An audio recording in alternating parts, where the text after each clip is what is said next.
ویدیو درباره دارک وب بساز. چطور میشه وارد سایت دارک وب شد و از همه مهمتر وقتی که وارد سایت دارک وب شدیم آیا بعدش زنده میمونیم؟ توی این ویدیو قراره به سوالاتی که شما از من درباره دارک وب پرسیدی توضیح بدم.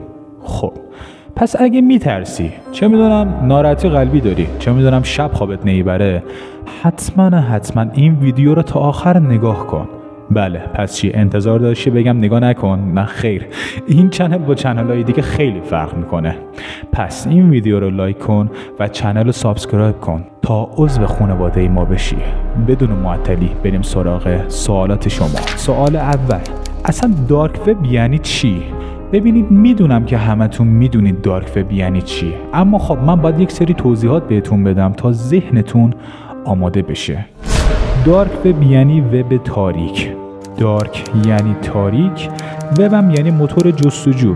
یعنی تو با استفاده از این موتور جستجو وارد یه سایتی میشی که این سایت به قدری ترسناکه که لقب دارک رو به خودش گرفته.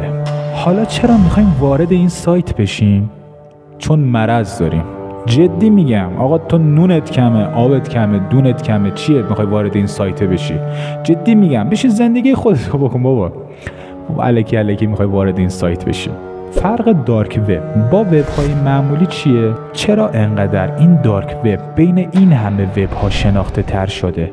مگه چی داره این دارک وب که وب های دیگه نداره؟ مثلا تو وب های دیگه نمیتونیم سرچ کنیم که فقط توی دارک وب سرچ میکنیم؟ یک سری سوالاتی هست که توی ذهن من و توی ذهن شماست که اینجا حسین اکتبر هستش که به تک تک این سوالات شما پاسخ بده. دارک وب یک شبکه اختصاصی هستش که کاربران عادی امکان دسترسی به این سایت رو ندارن. حالا چرا امکان ندارند؟ چون از اونجایی که توی این سایت معامله‌ای انجام میشه و اصلا قابل ردیابی نیستش، برای همین این سایت از دید همه افراد مخفی هستش. خب الان شما ممکنه بگید حسین ما توی گوگل آقا مثلا توی فلان سایتش معامله انجام میدیم، پس چرا گوگل مخفی نیستش؟ اصولا باید گوگل هم باید مخفی باشه دیگه. خب باید بهتون بگم که معامله‌ای که توی دارک وب انجام میدن یک معامله‌ای معمولی نیستش. معامله‌ای که انجام میدن رو من آخر ویدیو با فیلم‌های لو رفته از دارک وب رو بهتون نشون میدم. سوال دوم، چطور میشه وارد این سایت دارک وب شد؟ خب ببینید من قبل از اینکه این جواب بهتون بدم باید بهتون بگم که راه‌های زیادی هستش که شما وارد این سایت دارک وب بشید، اما امن‌ترین و در عین حال پرسرعت‌ترین راه برای وارد شدن به این سایت نرم افزاری نیست جز تور که اصولاً میدونم همتون میدونستید. حالا این تور چیه؟ ببینید برای وارد شدن به دارک وب نیاز داری از یک موتورهای جستجوی خاصی استفاده کنی که بتونی وارد این سایت بشی. یعنی چی؟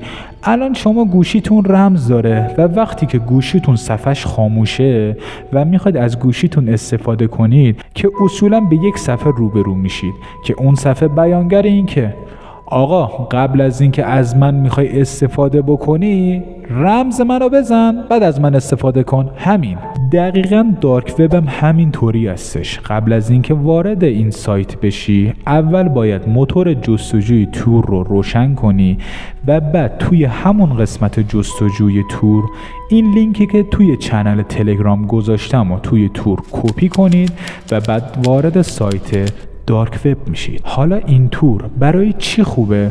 برای اینکه شما به صورت یک فرد مخفی وارد این دارک وب میشید و هیچ کس نمیتونه شما رو ردیابی کنه. اما دقت کنید که 100% نمیتونه از شما محافظت کنه. نگید که آقا مثلا الان این حسینه گفته که از ما مثلا 100% مراقب. نه من همچین حرفی نزدم. 100% نمیتونه از شما محافظت کنه، ولی این نکته هستش مثلا از 100% بگیم تا 80% میتونه از شما مراقبت کنه. یعنی احتمال زیادی است که شما رو ردیابی کنن و حتی لوکیشن دقیق شما رو پیدا کنن. پس بازم میگم هیچ لزومی نداره شما وارد این سایت دارک وب بشید. سوال سوم، عواقب ورود به دارک وب چیه؟ ببینید قبل از این که بذارید من به این سوال توضیح بدم شما را از یه چیزی آگاه کنم. شما یک تکه یخ در اقیانوس در نظر بگیرید که الان تصویر این تکه یخ رو میبینید. خب سطح اول اون تکه یخ بهش میگن سرفس وب، یعنی سطح وب، که توی این سطح بخشی از شبکه‌های جهانی وب هستش که به راحتی برای همه مردم آزاده، مثل همین موتور جستجوی گوگل، مثل اینستاگرام، مثل یوتیوب، مثل یاهو و که به راحتی میتونید سرچ کنید، عکس ببینید، فیلم ببینید و حتی مکالمه داشته باشید. و اما باید بهتون بگم که این تازه 5% از بخش کلی اینترنت جهانی هستش. میرسیم به سطح دوم اون تکه یخ، یعنی دیپ وب، یعنی وب عمیق، که توی این وب دسترسی کاربران عادی به سختی هستش اما چیز خطرناکی نیستش. پس چی کار میکنن توی این وب؟ توی این وب بسیاری از سازمان‌ها، بسیاری از شرکت‌ها، بسیاری از بانک‌ها نیاز به سایتی دارن که اطلاعات شخصی و سری خودشون رو بارگذاری کنن و این سایت فایده‌ای نداره جز بارگذاری اطلاعات شخصی و سری این سازمان‌ها. حالا رسیدیم به اصل مطلب که سطح پایینی اون تکه یخ هستش که بهش میگن دارک وب، که عقب‌ترم بهتون توضیح دادم که دارک وب یعنی چی. حالا برمیگردیم به سوال اصلیمون، چه عواقبی داری که بریم وارد سایت دارک وب بشیم؟ وقتی که وارد این سایت شدید، شما فرض کنید که تک و تنها ساعت 3 نصف شب وارد یه پارکی شدید که اون پارک افرادی هستن توی اون پارک که یه قسمت از این افراد انسان‌های قاتل هستن، که یه قسمت دیگه افرادی هستن که اسلحه میفروشن و یه قسمت دیگه خرید و فروش اعضای بدن میکنن. خب شما تک و تنها وارد این پارک بشید، علاوه بر این که احساس خطر میکنید، احساس وحشت میکنید و درصد این که زنده از اون پارک بیاید بیرون خیلی کمه. خب این که همش یه چیز شد که حالا ولش کن آقا، مهم اینه که من منظورم رو رسوندم به شما. دقیقاً وارد سایت دارک وب هم بشید همین حالت ها داره. وقتی که وارد این سایت بشید، اول از همه چند منو برای شما باز میکنه که بیانگر این که خرید و فروش اعضای بدن، لباس های چرمی از جنس انسان، خرید و فروش موبایل های دزدی، قاچاق مواد مخدر، استخدام قاتل و که شما به انتخاب هر کدوم بعد از پرداخت ظرف 28 ساعت تا 48 ساعت اون کالا رو تحویل میگیرید. سوال 4، اتاق قرمز دارک وب چیه؟ اتاق قرمز یا همون رد روم یک محیط کوچیکی از فضای دارک وب هستش که توی اون فضا شکنجه های آنلاین انجام میدن، یا به طور خلاصه بهتون بگم شما وقتی که پول میدید به این افراد که اون افراد یک فرد مورد نظر رو شکنجه بدن، که یک دوربین اون بالا هست که شما زنده شکنجه شدن اون فرد رو میبینید، که به این جور افراد میگن انسانهایی که دچار بیماری سادیسمی هستن. حالا سادیسمی یعنی چی؟ به انسانهایی که از شکنجه شدن انسانها یا هر موجودی که لذت میبرن، که این اتاق به رنگ قرمز هستش، که این قرمز از خون انسان و لامهای قرمز قرار داده شده، که این رنگ قرمز از نظر روانشناسی بمبی از انرژی و احساس هستش، اما از نظر دارک یعنی قاتل احساس و از بین بردن تصمیم گیری فرد که یک سری توهمات همراه داره. خیلی خوب برا بچه، حیف نیست این همه درباره دارک وب و اینا صحبت کردیم ولی فیلم‌های لو رفته از دارک وب رو نبینیم؟ واقعا حیف نیست؟ پس بدون معطلی بریم سراغ اولین ویدیو.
حاجی برگام، یعنی فرض کن کل سرشو گل گرفته بود، بعد وقتی که ریخ نمیدونم چجوری شد، مثلا یه قیافه ترسناکی داشت. ولش کن، بریم سراغ دومین ویدیو.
Татьяна, Елена, Татьяна.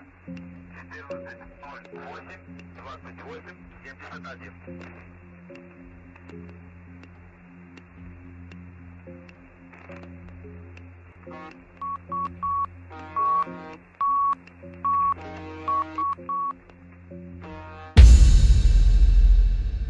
ببینید توی این ویدیو هر لحظه به لحظه پر از نکاتهای مخفی بودش که من نمیدونم چیه، حتی شما ممکنه ندونید، ولی من به شخصه بعد از اینکه این ویدیو رو دیدم واقعا سرم درد گرفتش. حالا شما رو نمیدونم.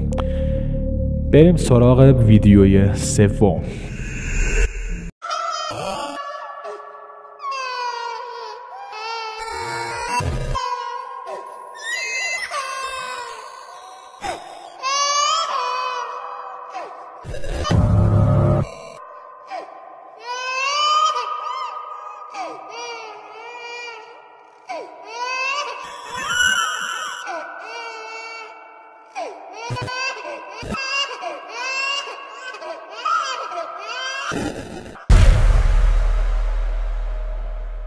شما هم اینجوری بودید؟ صدای نوزاد شنیدین قشنگ بدجور رو مخ شما بود. حالا من نمیدونم، ولی من هم ویدیو سومیه، نه ویدیو دوم بود دیگه، نمیدونم دوم بود سوم. حالا اون ویدیو قبل از این نوزاده همون سرم رفته بود صداش، همین یکی ویدیو که صدای نوزاد بود. و در آخر بریم سراغ آخرین ویدیو.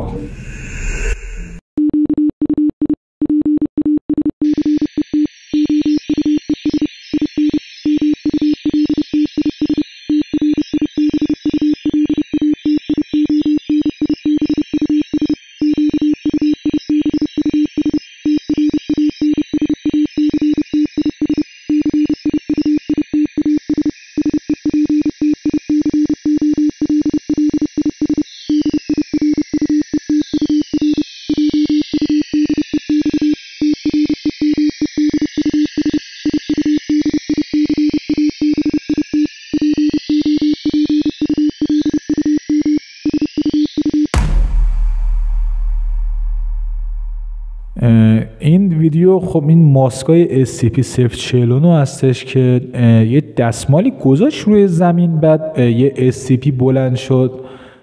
فکر کنم معنیش اینه که ما یه روزی نسلمون زیاد میشه، چه میدونم ما انسانا رو میگیریم و ولش کن. خیلی خب، برای بچین از ویدیوی امروز بود. یادتون نره این ویدیو رو لایک کنید و چیزی تا 1000 کا موندن نمونده و حتما یادتون نره حتما این چنل رو سابسکرایب کنید. خیلی دوستتون دارم. تا ویدیوی بعد، فعلا.